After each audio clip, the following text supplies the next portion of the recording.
Good morning and welcome to Organizing the Time of COVID. This is Firoz Manshi, and today we're going to be interviewing Nnimmo Bassey, a name I'm sure that's familiar to many of you. Nnimmo is a Nigerian architect, environmental activist, author, poet, and even a preacher. He's chaired the Friends of the Earth International from 2008 to about 2012, and was executive director of Environmental Rights Action for about 2 decades. In 2010, Nnimmo Bassey was named the laureate of the Right Livelihood Award, the Alternative Nobel Peace Prize. And in 2012, he was awarded the Rafto Prize. I'm sure there are many other prizes that he has been awarded, which I won't go into now. But he's the founder and director of of Mother Earth Foundation, an environmental think tank and advocacy organization in Nigeria. I asked Nnimmo to join us to discuss the situation in relation to organizing in the times of COVID. So I want to wish a very warm welcome to you, Nnimmo. Welcome to the show. It's really nice to see you. We haven't been in touch for a little while, and I still remember the great days of publishing when I was at Pambazuka, To Cook a Continent, which right. Which often I see appear on bookshelves about recipes. That is funny. But some people may actually want to cook Africa, so I'm not surprised we'll be on the bookshelves or recipes. Indeed, and I think this discussion around the issue of COVID, the whole issue of organizing, probably is a continuation of that whole story of how Africa is being cooked in different ways.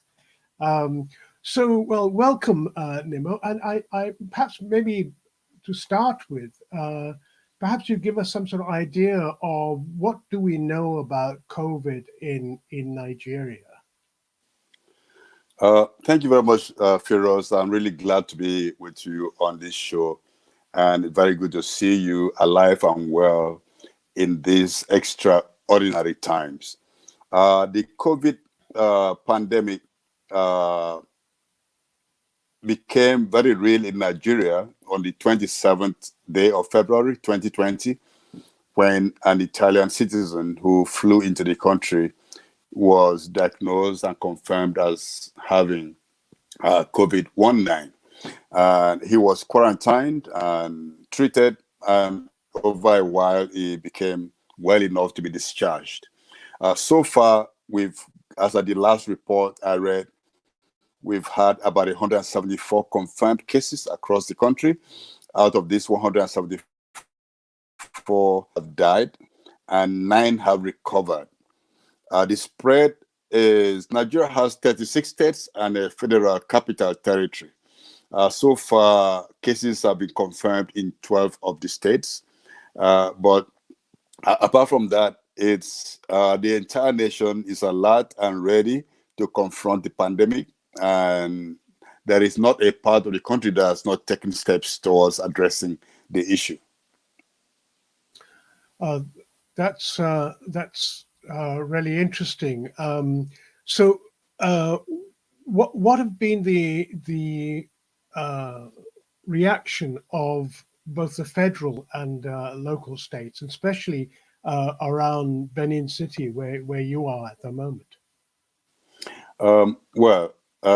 Broadly speaking, the states began to take steps, and the federal government, of course, but state governors were seen on the streets taking steps, talking to the people. But our president was rather silent and only spoke a couple of days ago to the nation for the very first and only time so far. But committees and task forces were set up as soon as the pandemic broke out. And there's been a number of actions taken. The usual action: schools have been closed down right from kindergarten to universities. Markets are closed except for those selling foodstuff and medicines. 3 states and the Federal Capital Territory are in total lockdown. When I say total lockdown, I mean the people are encouraged to stay indoors, to stay in their homes. And just last night or yesterday, the measure was relaxed a little bit, that for a few hours, people could actually go out to get some food. So movements are restricted in all the states. In fact, interstate travel is more or less prohibited at the moment. So if I'm in Benin City in Edo State, and the next state to be Edo State is Delta State, I would find it difficult to find my way to Delta State on the highways. The airways have been more or less closed, domestic flights suspended, no international flights coming in except perhaps those on special duties or bringing supplies. So we have these restrictions and the measures on social distancing, and you are not allowed to gather more than 20 people are not allowed to gather in one place anywhere in the country. Of course, you can imagine that this has seriously impacted a people who are so seriously socially interconnected. We are used to large spaces. We are used to meeting together. We're used to large weddings, big funerals, and very large religious meetings. All these have become impossible because people cannot gather more than 20 at a time in a particular place. There's some of the things that are lacking at the time. We don't have sufficient laboratories, and the testings are not as extensive as they ought to be, neither are they as inclusive as they ought to be. One other thing that is going on is that security forces are on the streets enforcing the restrictions, and some of this has led to infringement of human rights, where people are being on both sides. I mean, there's some places where citizens are refused to be kept off the streets. At least one report yesterday, and some other places where security forces have taken on a rough approach to dealing with a very civil matter that requires compassion, that requires care, and that is meant to solve a problem. So you have people who are being harassed by security agents in a way to keep down the spread of the virus. Another thing we've noticed in the country is that some unions are having issues. The medical unions have complained that they're not being included in the discussions and the strategies to fight the virus, and we're hoping that this will be resolved, because these are the frontline defenders in tackling the crisis that we have on our hands.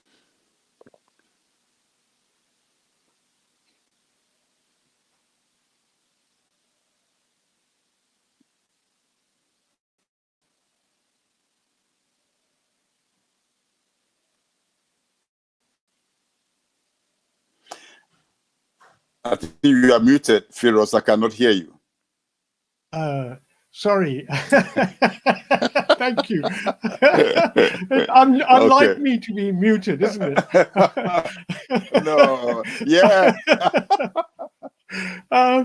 Yeah. No.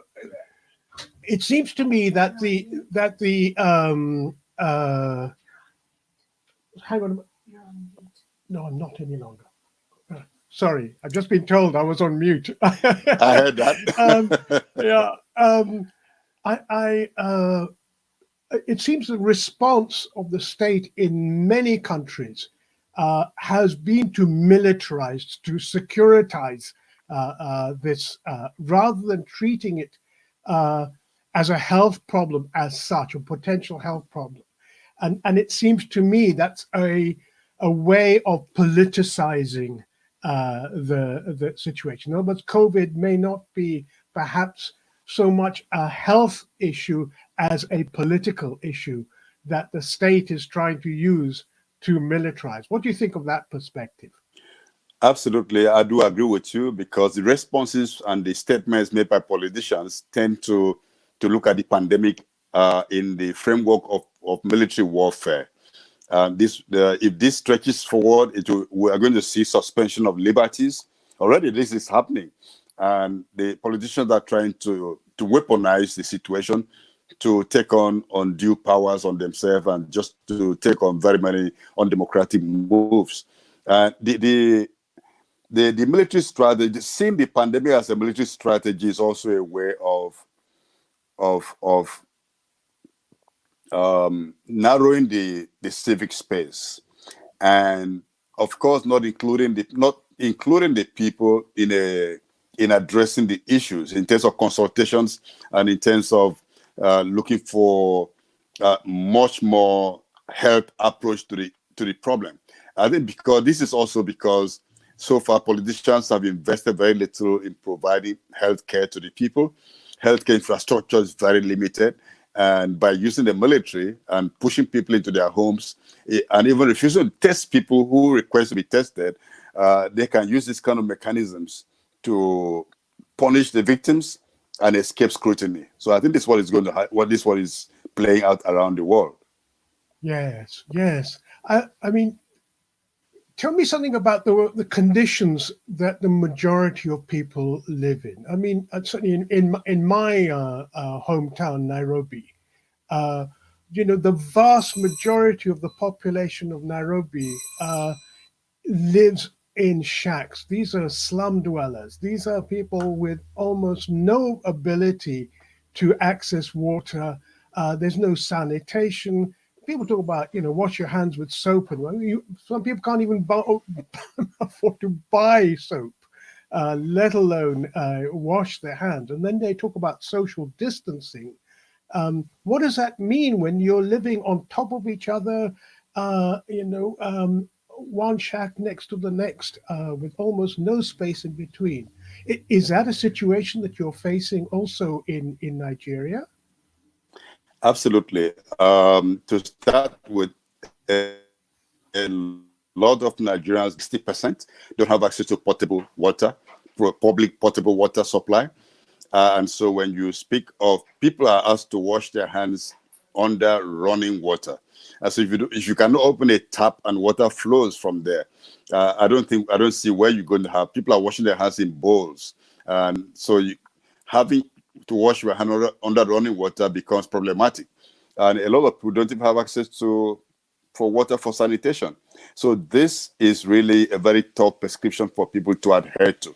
And the issue of using sanitizers, of course, when you go to public buildings or open places, official spaces, they have sanitizers as you go in, as you come out.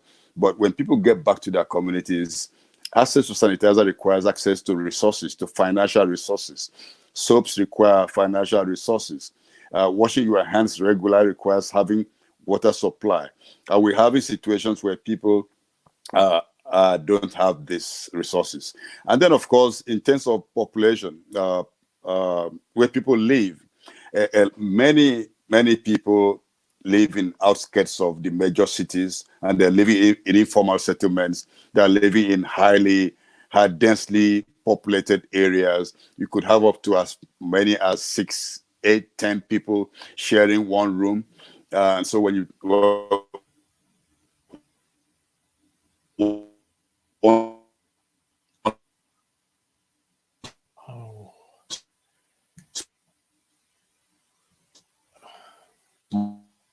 I think problems with internet. room. I think we're having a little problem with. Sorry with about the internet. Yeah, I think. No. I think a lot of people are staying at home and people are trying to connect to a very weak internet supply. So I'm sure lots of people wanting to listen to you, Nnimmo. Maybe not. And a lot of people are trying to communicate with one another, even from within the same space. Yeah. So in a place where you have very dense population, as I was saying, it's difficult to keep the social distance, but people are trying their best. And you don't have population, you don't have railway lines working, you don't have buses running, taxi people are still struggling to squeeze themselves into the few means of transportation available. Keeping a social distance is extremely difficult, almost impossible. So these challenges are real in Nigeria and many other places. In a way, we need to make them a bit nuanced because we're dealing with specific situations that may not be universal. Yes, I mean, one of the arguments for the main argument about social distancing is to prevent the transmission of the virus. But if you are in a situation where there is no alternative, that if the virus gets in, it will get transmitted. So, but what I was just go back to what I was saying about the political nature of this, to ban demonstrations, to ban uh, uh, large meetings, for the disenfranchised, for the impoverished, for the people living in these ghettos. What difference does it make if you live in a high risk environment? And so the question is, should people not be considering organizing politically on the streets? Because for most people, it makes no difference whether you're gathering together on the streets or you're gathering together in your shacks. Well, that's a nice way to put it. So far, we've seen pockets of resistance on the streets, but this has been especially with regard to the lockdowns in parts of Port Harcourt, where the governor announced a dusk to dawn curfew, but the security agencies took it as 24 hours curfew. So when people said we had dusk to dawn, when it was dawn, they went to open their shops. When the security agents tried to stop them, there was serious confrontation. We've also seen some protests in some parts of Delta State where young people said we are hungry, we cannot stay locked up in our homes. But these are initial resistances that others were resisted, saying, well, we have a right to gather to worship. You cannot stop us from meeting. But generally, that has not spread. That has not gone further than that. But I think over time, with people locked up and their means of survival in closed-off spaces diminish, we may see political mobilizations. But I do believe that the best line of defense for us in Nigeria, in Africa generally, is to stop the virus from penetrating and spreading. And already this has been more or less contained to a large extent. And so we should be actually looking at how to configure the social responses to make it more tolerable for people to stay isolated from other spaces. Because we are not wired to be individualistic. We are wired to live in community. So we're actually looking for better ways and more easier ways to build our communities, and the best way we can, and the best way to keep people safe from this virus.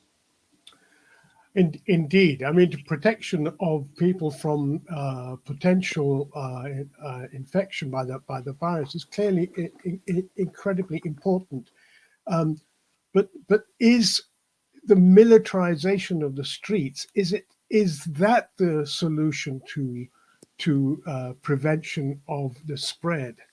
And we're talking about a country which is one of the richest in Africa. I mean, just overflowing with oil, so much that that oil has destroyed the environment in the Delta region. So it's not that there aren't resources available.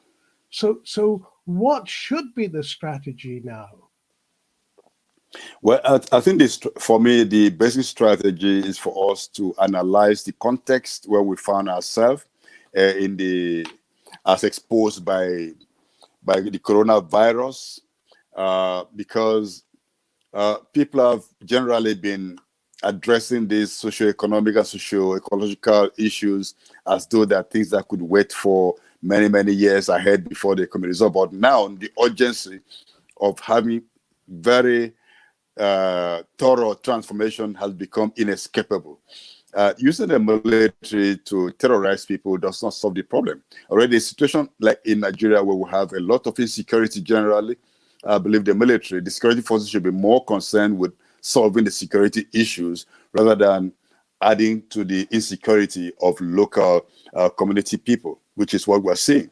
So using the military or using the security forces to harass innocent citizens who are just looking for a means of survival, who do not earn an income except they go on the street to sell their labor, who cannot earn an income except they go to sell something or do one thing or the other. In a context, even though the government has announced they're giving some funds for the poorest, some poor families, even identifying those poor families is problematic. And so millions of Nigerians are just left to struggle to survive on their own. And so keeping them down by using military force is actually counterproductive. And we have to find better means of conveying the message to people and making it possible for people to survive in the context that we find ourselves in right now.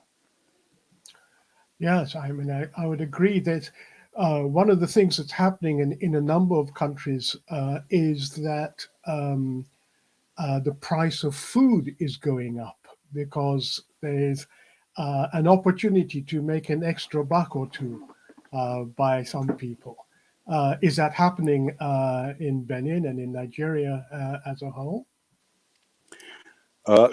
People now, we have restriction on movements. That means that farmers can't get their produce from the farms to the markets, to the cities. And so that is really problematic. And of course, some traders are trying to cash in on the scarcity that people are experiencing and the restriction of movements to even access the markets. So this is actually playing out in prices of foodstuff going up. When the president of the United States mentioned that chloroquine was a good solution, was a good drug to use in treating the coronavirus impact, some people already jacked up the price of that produce. So people are always trying to make a little bit more money from this kind of situation, rather than helping people to just get what they need for basic survival. I would also like to tell you what's interesting thing that has happened in Nigeria. Since the coronavirus, the COVID pandemic broke out, the price of petrol, the gasoline, has been reduced by the government 2 times. But the funny thing is, how does this help people who are not moving? So people are not moving, so reducing the price of petrol doesn't make any difference to them. And so even the marketers are not bothered, especially because the produce is being largely imported and not refined in Nigeria. So getting the international price, when the international price of crude oil goes down and refining goes down, it takes time for it to manifest in the markets locally. So this, we believe, again, is political manipulation to seem as if something is being done. And then since we talk about oil, oil has been a major destroyer of our environment. So you have communities in Ogoniland and parts of the Niger Delta, the oilfield communities, where natural water bodies have been extremely polluted. Even the first aquifer, when people drill boreholes to get drinking water, the first aquifer is polluted. So some communities depend on water being trucked in from outside for them to purchase. So the restriction affects access to water in such communities. And of course, when the waters are polluted, air is polluted, land is polluted, if the virus gets into such communities, the chances of more people getting infected will be very high, because the immunity has already been lowered by this kind of health impacts from hydrocarbons pollution. So if the virus doesn't get you, the bullets will, and if the bullets don't get you, hunger and thirst will. Is that what we're facing? This is a cascade of tragedies we're being exposed to. And it's not a very nice picture to paint, but that appears to be the reality.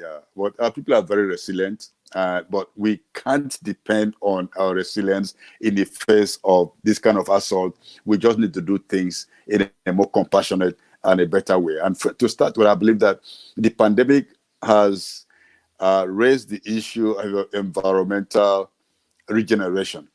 And for one, there should be an environmental emergency declared all over the continent, but with a particular focus on the extremely polluted Niger Delta communities, because a healthy workforce is a healthy nation, makes a healthy nation. And when people are not healthy, the slightest health attack compounds the situation. And of course, sending the military out on the street actually reduces the health, creates its own health issues. The military are not just telling people, sit down. They're using whips on people. When you use whips on people, you're wounding the people. And you wound the people without health access. The health workers don't have the facilities. They don't have the necessary tools to deal with this kind of situation. We're having insecurity across the nation. This is a time to invest in building the social fabric of the people, building resilience by getting people working together in harmony, by giving people hope. The whip doesn't give anybody hope. The bullets don't give anybody hope. One of the things that is being reported increasingly is where communities, where people are being forced to stay at home, there is an increased burden on women as the ones who are normally feeding, looking after the children, and so on. But what we are seeing, and I don't know whether this is something that has been manifested in Benin and in other parts of Nigeria, is an exponential increase in domestic violence.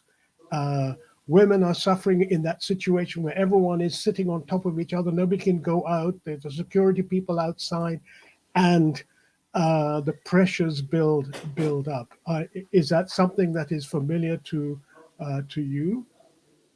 We're hearing more and more of that, but I can confirm that the burden on women has increased. Speaking for myself, I'm at home in Benin City. My wife is also at home. We resort to working from home even before the lockdown started. I do know that it's a special burden on her because some gender-assigned roles in our society expects that women will prepare the meals as well as provide care for the children and everybody in the household. So when we were all going out to work, we could have breakfast at home, a quick one, then come back to have dinner, and everybody had to find lunch while at work. But now the women have to spend much more time providing food for the family in a situation where resources are dwindling, where the stockpiles, there's really no stockpile because people don't have resources to stock in, to put too many things away, hoping for the period of the pandemic to blow over. So there's a lot of pressure on women. Beyond this, also in the villages, women are the ones who fetch water from the rivers, from the streams. They have to walk long distances. And when you have a situation of lockdown, going to fetch water becomes very dangerous. You're exposing the women to unpredictable encounters on the way to the streams, on the way to fetch water. There's something in getting fuel for cooking. So the pressure on women to get fuel for cooking, to get water, to meet basic sanitary needs becomes much more compounded in a situation of lockdown.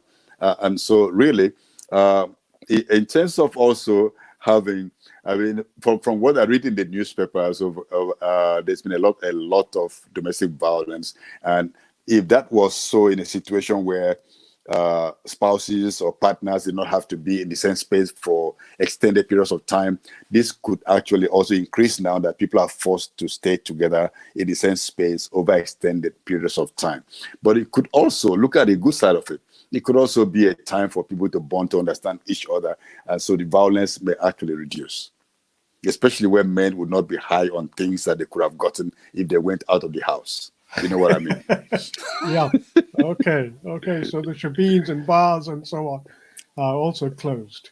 Let me ask you, there's been a recent statement issued by the Alternative Report on Africa, AROA, or RASA in French, in which they are very critical of the attempts by the UN, WHO, and many of the imperial governments to say that Africa is the main big disaster point and that major resources need to be provided and so on.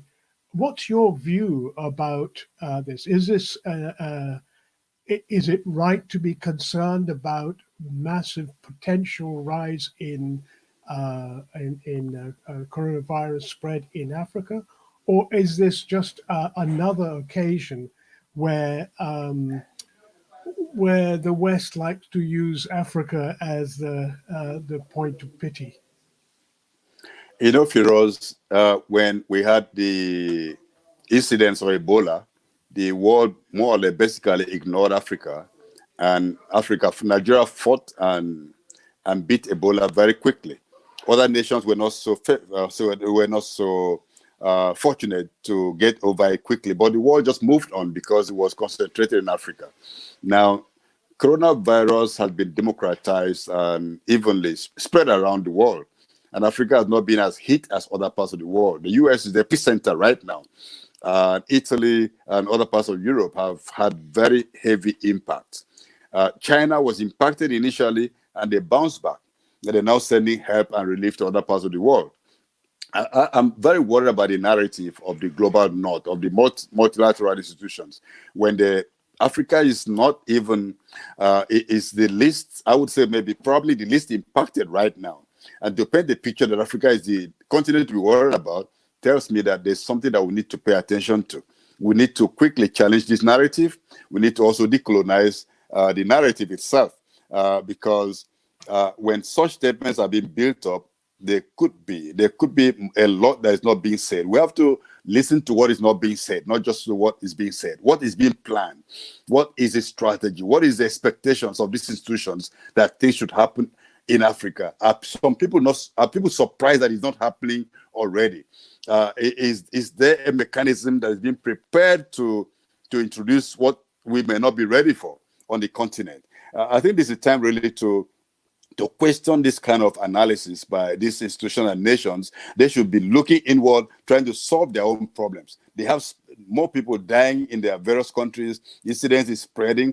They're not, I mean, they just are more or less overwhelmed by the situation. But now to cry about Africa, I find it very suspicious. There's no reason. I don't see the reason for that. African governments they've not taken this attack, the coronavirus pandemic, with levity.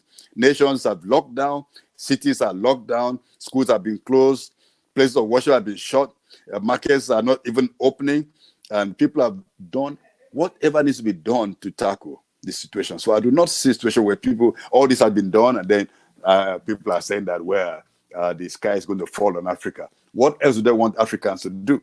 Do they want us to just say, okay, they want to also manufacture the statistics of fatalities or challenges? I mean, I think it is the kind of analysis that allows for certain policies to be put in place, just like the kind of analysis that was done by a World Bank chief in 1990, one of the World Bank chief economists in the early 1990s, that vastly underpopulated, polluted nations in Africa, that it was okay to dump toxic waste in such places. And so that was an economic argument to reach a certain conclusion. A lot of people have been saying that Africa is overpopulated. Even the population of Nigeria is announced by the World Bank. They tell us that we are 200 million and we just accept it. And nobody has counted it. No census has been conducted. We're just extrapolating from dubious statistics, and very soon Nigeria may have a higher population than the population of the world. I think that's when the bottom would really fall out, so that we know that these things are not to be dependent on. So a situation where people construct stories concerning Africa and plan scenarios concerning Africa and implement them without government responding to them is something that we should be very worried about. But as Amilcar Cabral, the Guinea-Bissau revolutionary, once said, rice only cooks inside the pot. And I think the issue here is that our elites are in the lead in putting out the begging bowl and actually creating the conditions for the creation that Africa needs huge amounts of help and so on. We've seen this from the Africa Union. We've seen it indeed from Nigeria as well. So I think we need to. One of the interesting things I find about the coronavirus is that it's like it removes the veil from the political conditions we are facing. and it's the contrast between what you're saying and what our elites are doing, begging and making us seem to be unable to deal with our own situation. Uh, it's really interesting. This virus is a highly political virus. It's not merely a biological issue.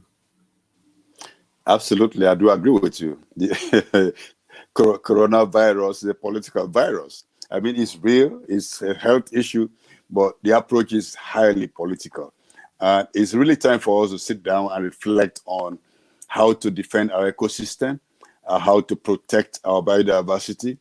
And this is really the time for us to again question the constructs, the arguments about so many concerns. Africa is a hungry continent. People, children are hungry, stunted, and therefore you cannot feed people except you bring in genetic engineering. You cannot eradicate mosquitoes on the continent unless you bring gene-drive mosquitoes in Buka and other places. All these paternalistic approaches and scenarios built to negatively impact the continent have to be addressed. And we have to address them by sitting down together to really talk about these issues and build our own solutions for ourselves and close the doors to extreme and dangerous technologies that could actually create more problems than solutions for us. Yes, and finally, I'd just be interested to know what kind of demands are popular movements making? I mean, for example, in Ogoniland, Mossop, what are their demands in this situation, and how do we find a way of popularizing those demands so that there's a better understanding of the conditions that people are facing? Well, I think the demands are just beginning to build up because the reality of the pandemic is sinking in more and more. But groups like the Movement for Survival of Ogoni, they've made statements on the coronavirus. And one of the basic things they're demanding is based on the analysis of the environmental situation of their communities, which is totally devastated, as evidenced by the United Nations Environment Programme report of 2011. And so they're asking for very basic things, emergency measures in their territories, provision of water, provision of healthcare, health audit, training of people to be part of the workforce, and of course the rehabilitation of means of livelihoods in the area. I've also seen some other movements like the Nigerian Medical Association demanding that they should be in the room, in the war room, in quotes, where plans have been made to address the pandemic. Generally, the pandemic has revealed the sorry state of healthcare delivery in the country. In the recent past, when I say in the pre-corona era, which ended early March this year, or early February this year in Nigeria, many of our leaders were very fond of jetting out to Europe, North America, Asia for medical treatment, wherever they had a simple headache. And now they're forced to stay at home to confront the sorry state of healthcare delivery in the country. So people are demanding generally that they have to address this issue because it's no longer, I mean, it's their own self-interest also. So I think this is something that could gain some level of responses. We've seen some billionaires, some very rich people in the country contributing funding towards tackling the coronavirus. And people are also saying, why don't you just set up the health institutions? Why don't you set up the structures? Because money alone will not solve. Money alone doesn't cure poverty. So you need to put on the structures that is needed. That may be more resilient and more long-lasting. So yeah, these are some of the things that we're hearing. And some of the generally movements are spending time trying to understand what is going on and to build new ways of mobilizing, new ways of doing the work that they were set up to do. It's a big challenge for everybody, for labor, for environmental movements and organizations. Those of us who work with the grassroots, it's a big challenge for us. If you cannot move, how do you do that? And so we're trying to build nodes of action where you have small pockets of people in different communities actually doing the work and then bringing them together to build the bigger movement towards solving the problems. So, do you have any final message for the people who are watching and listening to this broadcast? Any particular message you'd like to for us to hear? I think, Firoz, what I would like to say is that the coronavirus pandemic has again emphasized the fact that we have one humanity. We belong to one human race. We may have different geographies, but we're all a tiny virus has told us to wake up to the fact that we are one species and that we need to work together to resolve our issues. And in fact, you cannot say you are living well when your neighbor is not well. And so this is a time to build community, not a time for distancing. We have to overcome the geographic distances and the so-called social distances. We have to understand where did social distances start from, when the elite kept the poor away from getting close to them and stuff like that. It's time to stand together. We may not join hands physically, but we can join hands virtually, join ideas together to work together for the post-pandemic era, because then we cannot return to business as usual. Time for building community, not for distancing. I think that sums it up beautifully. Nnimmo, thank you so much for joining us on this show. As always, it's incredibly stimulating to hear you speak and to get your perspective on the situation. Thank you for sparing time, and wish you all the best and look after yourselves. I look forward to interacting with you again soon, Nnimmo. All the best. Bye for now.